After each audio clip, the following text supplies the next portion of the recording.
नमस्कार, मैं हूं शीनम शर्मा। स्वागत है इस बुलेटिन में आपका। आप देख रहे हैं साल 2025 के वो वायरल बयान जिसने राजनीति में ऐसे तूफान खड़े कर दिए कि सोशल मीडिया से संसद तक हर जगह पर घमासान मचा दिया। पार्टियां आमने सामने आ गई और ट्रेंड्स वायरल जैसे ही हुए, इस पर बहस तक हुई। महीनों तक ये बहस चली। बिहार चुनाव में पीएम मोदी और यूपी के सीएम योगी आदित्यनाथ के बयान हो या फिर राहुल गांधी के बयान हो, चुनाव में धांधली करने का उनका आरोप हो, इसके अलावा हिंदू राष्ट्र पर बयान हो या फिर बांग्लादेश से लेकर ऑपरेशन सिंदूर तक के बयानों की वजह से धुरंधरों ने सियासी बवाल मचा दिया। जनवरी से लेकर दिसंबर तक वो बयान जो न सिर्फ सुर्खियां बने बल्कि देश की राजनीति में हलचल भी पैदा हो गई। एक खास प्रोग्राम आपको दिखाते हैं।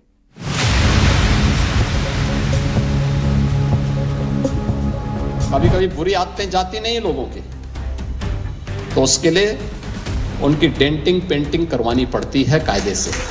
बीजेपी के लोगों तैयार हो जाओ, हाइड्रोजन बम आ रहा है। मेरे यहाँ बोलने का क्रम मैं तय करूंगा।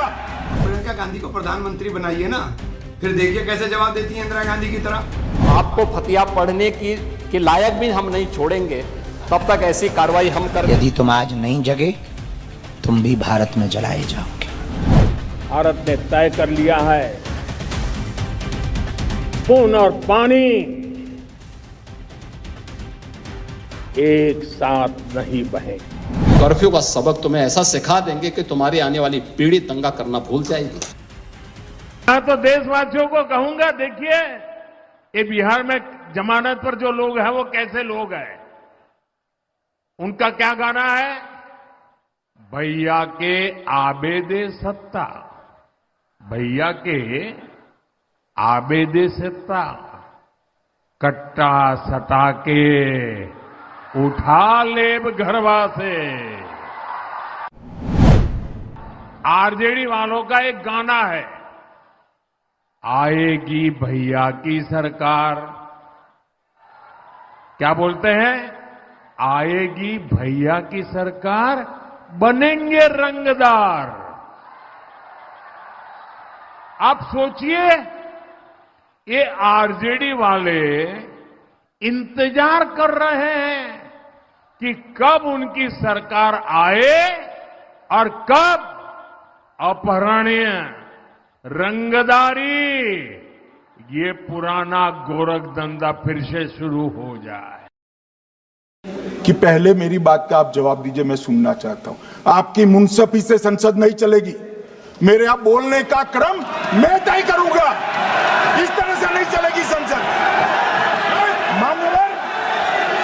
मान्यवर, उनको धैर्य रखना चाहिए, उनको धैर्य रखना चाहिए मेरा जवाब सुनने का। इनकी एक एक बात का जवाब मैं दूंगा, मगर मेरे भाषण का क्रम वो तय नहीं कर सकते, मैं करूंगा, क्योंकि मैं बोल रहा हूं मन। गांधी जी के 3 बंदर थे। गांधी जी ने तो उनको उपदेश दिया था, बुरा मत देखो, बुरा मत सुनो और बुरा मत बोलो। लेकिन आज इंडी गठबंधन के 3 और बंदर आ गए। ये 3 बंदर पप्पू, टप्पू और अप्पू के नाम पर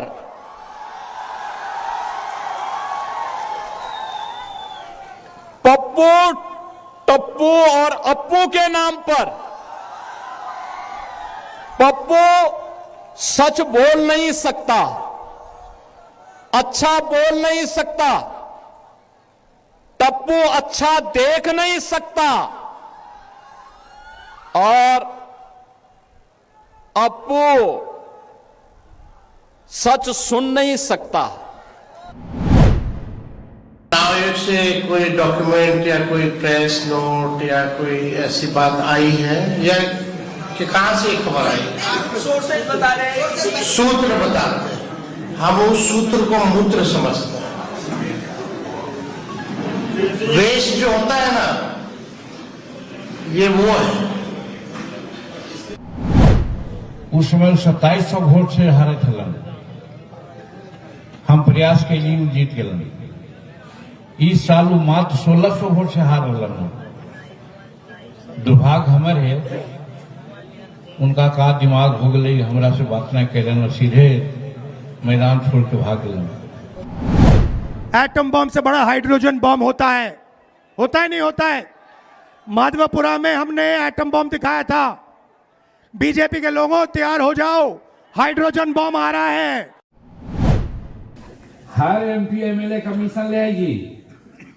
हम पर साल वाला कहली कि 5 करोड़ मिला हो ना भाई, अगर 10 पैसा मिले है तो 40 पैसा ने 40 लाख हो जीतो। सब पार्टी के हम दे दिली कि ले कर में गाड़ी खरीद तो मेरे खैर फलना कर ई न करे था, तीन कर दोष है।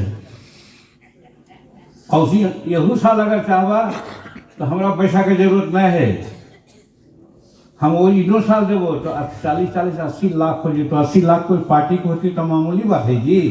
तहसीला तो कम से कम तहसील बाबा न 5-10% पर जाए तो 5% पर दावा, तो 5% पर लेकर के करा। हाल ही में चुनाव था कुछ महीनों पहले, उन्होंने एक सूची निकाली थी कि विपक्षी दलों ने और विपक्ष के नेताओं ने कितने अपमान किए हैं इनके, और उसमें शायद 90-99 ऐसे उन्होंने अपमानों की सूची बनाई थी।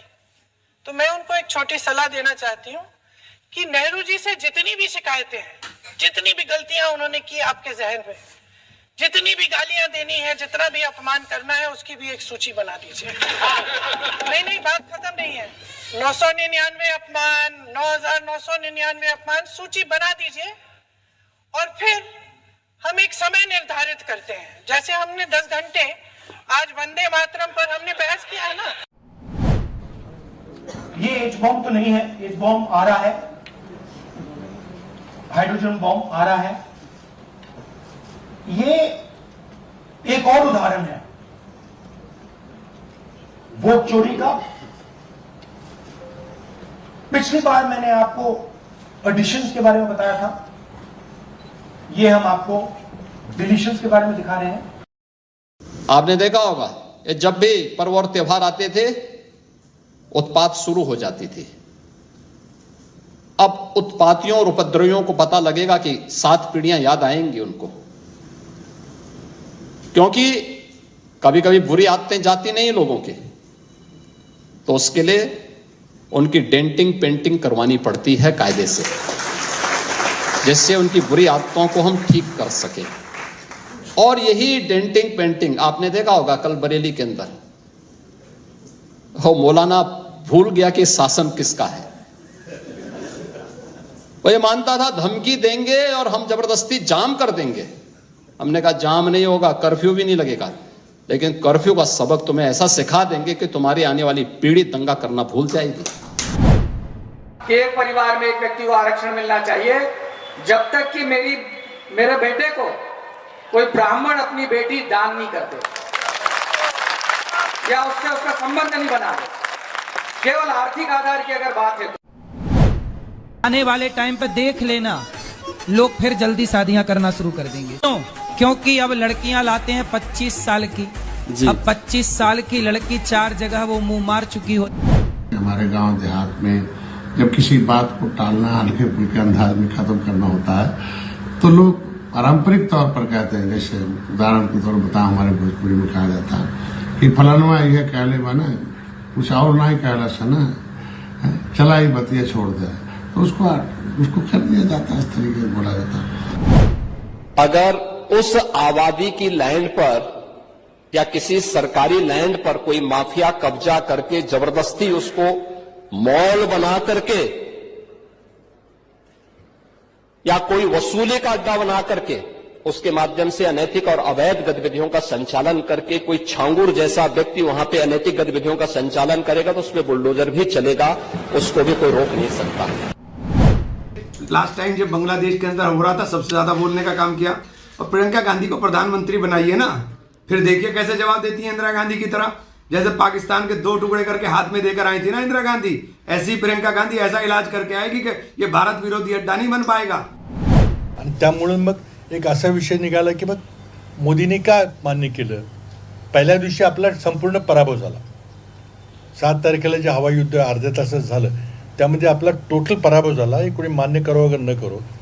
आणि त्यामुळे त्या दिवशी भारताची जी विमानं पडली त्या दिवशी सगळा भारताचा एअरफोर्स हा ग्राउंड झाला. त्यानंतर एकही विमान उडलं नाही. और क्या बोलूं, चल मैम प्रिविलेज मोशन आपके खिलाफ लाने की तैयारी की जा रही है, इस पर क्या कहना चाहिए? जब आएगी देखा जाएगा, ऐसी क्या परेशानी है.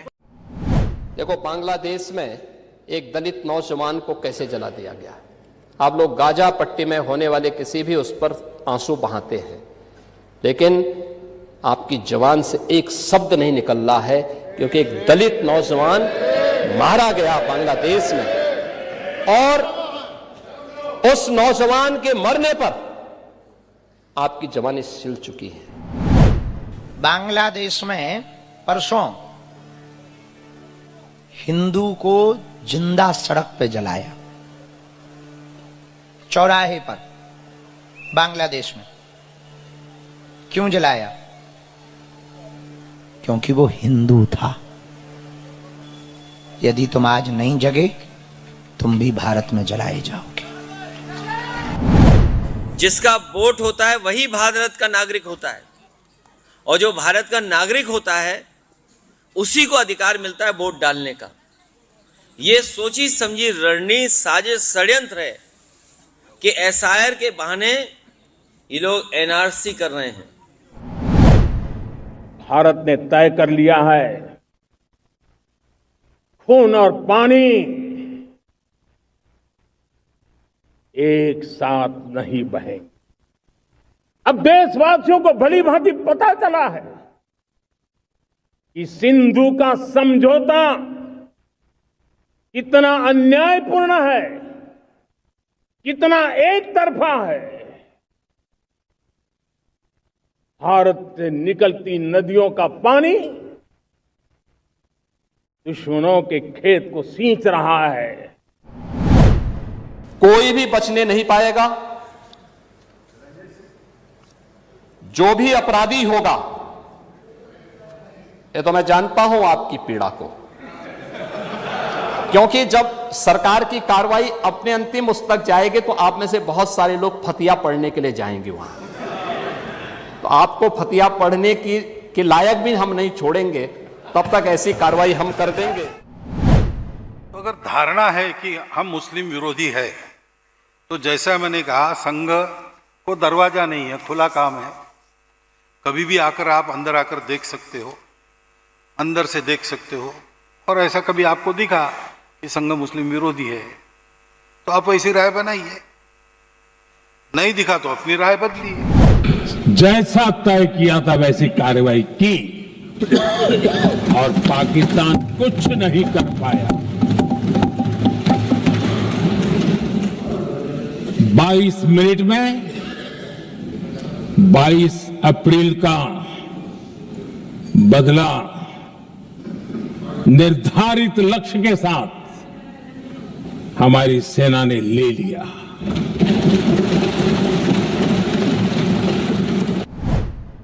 जवाहरलाल नेहरू बाबरी मस्जिद के मुद्दे पर सरकारी खजाने से पैसा खर्च करने की बात जब उन्होंने छेड़ी थी, सरकारी खजाने से पैसा खर्च करके बाबरी मस्जिद बनवाई जानी चाहिए, उसका भी विरोध यदि किसी ने किया था तो गुजराती मां की कोख से पैदा हुए सरदार वल्लभ भाई पटेल ने ही किया था. मेरे भाई, सारा का सारा पैसा आतंकवाद के लिए, लव जिहाद के लिए और धर्मांतरण में दुरुपयोग होता है. और इसीलिए उत्तर प्रदेश ने इसके खिलाफ बड़ी कार्रवाई प्रारंभ की है कि हलाल सर्टिफिकेशन के नाम पर भारत के उपभोक्ताओं का शोषण करने वालों के खिलाफ सख्त कार्रवाई होनी ही चाहिए. के बाद में 35-40 बच्चे नहीं कर सका, तो मैं सभी हिंदुओं को आग्रह करूंगी कि ये 19 बच्चे पैदा कर रहे हैं, तो हम किमान 3 से 4 बच्चे ये हिंदुस्तान में हम सब हिंदू भाइयों ने, बहनों ने, हमने करना चाहिए. ये हिंदुस्तान को पाकिस्तान बनाने के राह पे चल रहे हैं, तो हमको हमारे हिंदुस्तान से अगर प्रेम होगा, ये 19 बच्चे कर रहे हैं, तो हमने जरूर 3 से 4 बच्चे जरूर सबने करने चाहिए. यदि सनातनी एक हो जाएंगे तो ये डराने धमकाने की मजहबी विचारधारा पर पूर्णतया ब्रेक लग जाएगा. इसमें कोई संदेह नहीं. विचार परिवर्तन ही हिंदू